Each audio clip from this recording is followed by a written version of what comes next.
나 주에게 화목제사의 제물을 바칠 때의 규례는 다음과 같다. 누구든지 감사의 뜻으로 화목제사를 드리려면 누룩을 넣지 않고 기름으로 반죽하여 만든 과자와 누룩을 넣지 않고 기름만 발라서 만든 과자와 고운 밀가루를 기름으로 반죽하여 만든 과자를 감사제사의 제물에다가 곁들여서 바쳐야 한다.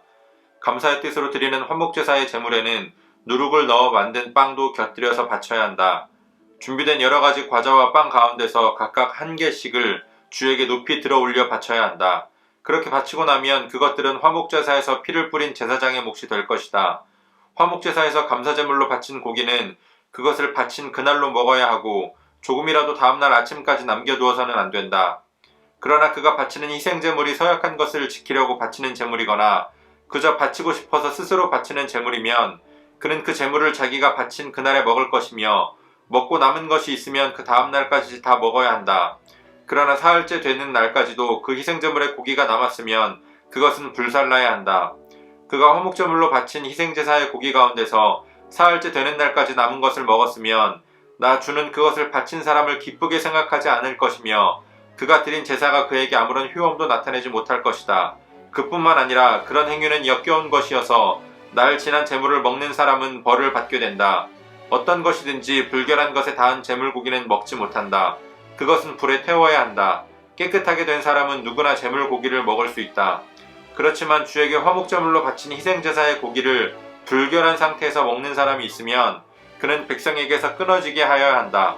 그리고 어떤 사람이 모든 불결한 것, 곧 불결한 사람이나 불결한 짐승이나 어떤 불결한 물건에 닿고 나서 주에게 화목제사로 바친 제물의 고기를 먹으면 백성에게서 끊어지게 하여야 한다.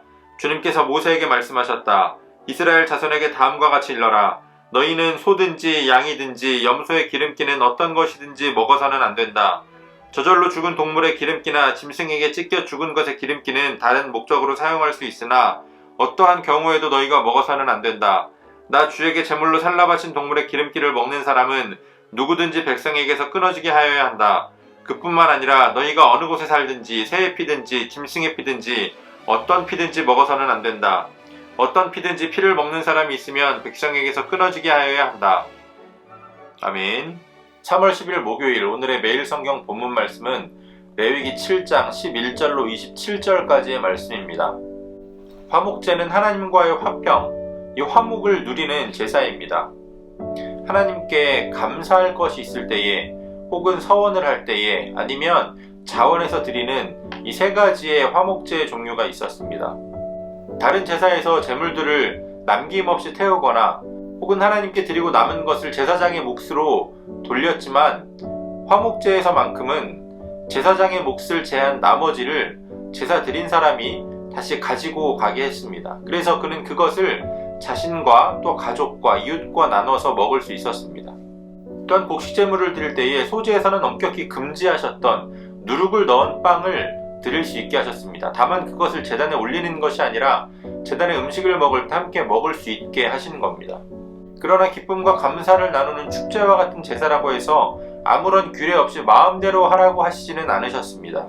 물론 제사장이 제물을 먹을 때처럼 거룩한 곳에서 먹어야 한다. 이것은 지극히 거룩한 것이다 라고 말씀하시지는 않지만 오늘 본문을 보면 감사의 제물은 당일에 그리고 자원제나 또 서원제에 드린 제물은 당일 혹은 그 이튿날까지도 남겨놓고 먹을 수 있게 하셨습니다. 셋째 날까지 남아있는 제물은 다 태워야 했습니다. 하나님은 셋째 날까지 남은 그 제물을 먹는 행위를 역겨운 행위라고 오늘 본문에 말씀하고 있습니다. 또한 부정한 것, 불결한 것에 닿았던 제물은 먹지 않고 태워야 했습니다. 하나님께서 지극히 거룩한 것이라고는 말씀하지 않으셨지만 하나님께서 그들에게 구별하여 먹을 수 있도록 주신 것이었기 때문에 부정한 것이다 해서 그 제물이 부정하게 되었으면 먹지 않고 태워야 했다는 말입니다. 그리고 제물을 함께 나누어 먹을 수 있는 사람은 깨끗하게 된 사람, 깨끗한 사람, 정결한 사람만이 함께 그 제물을 먹을 수 있었습니다. 만약 깨끗하지 않은 사람, 부정한 사람, 정결하지 않은 사람이 그 제물을 먹었을 때에는 그를 백성들 가운데서 끊어내야 한다라고까지 말씀하십니다. 또한 먹어서는 안 되는 것으로서 제물의 기름과 피를 말씀하십니다. 그것은 하나님의 것으로 구별된 것이기 때문에 하나님의 것을 범하지 말라고 말씀하십니다.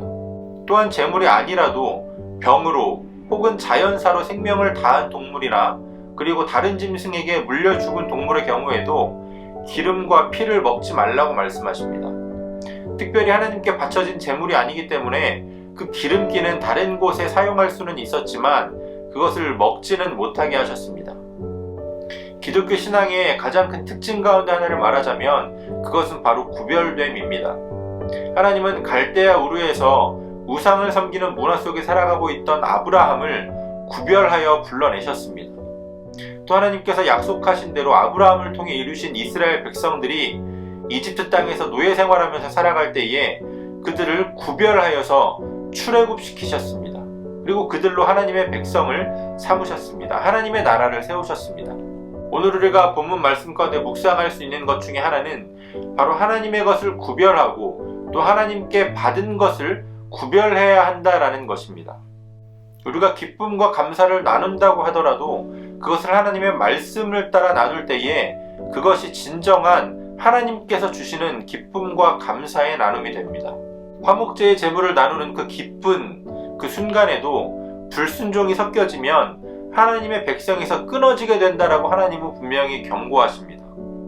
오늘 본문 가운데 나오는 깨끗하게 된 사람으로, 정결한 사람으로 하나님께서 주시는 참된 기쁨과 감사의 나눔이 충만한 저와 여러분 되어지기를 소원합니다. 계속해서 주시는 본문의 말씀을 몇 번 더 읽어보시면서 개인적으로 여러분에게 주시는 하나님의 음성을 묵상하시고 또 각자의 기도로 오늘 묵상을 마치도록 하겠습니다.